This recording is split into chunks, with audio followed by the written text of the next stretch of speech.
দেখতে পাচ্ছেন কলকাতা বিমানবন্দরে কিছুক্ষণ আগে এসে পৌঁছেছেন কেন্দ্রীয় স্বরাষ্ট্রমন্ত্রী অমিত শাহ। আজ শ্যামাপ্রসাদ মুখোপাধ্যায়ের ১২৫তম জন্ম জয়ন্তী, একাধিক কর্মসূচি রয়েছে কেন্দ্রীয় স্বরাষ্ট্রমন্ত্রী অমিত শাহ।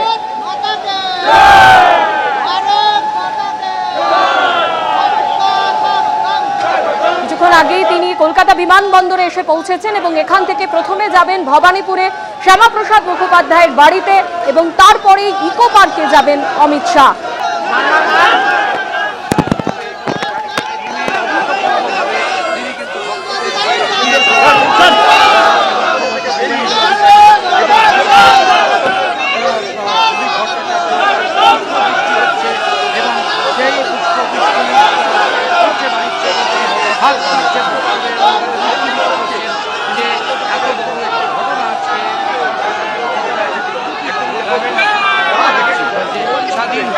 একটা মিডিয়ার ওর মধ্যে ঢুকে গেল।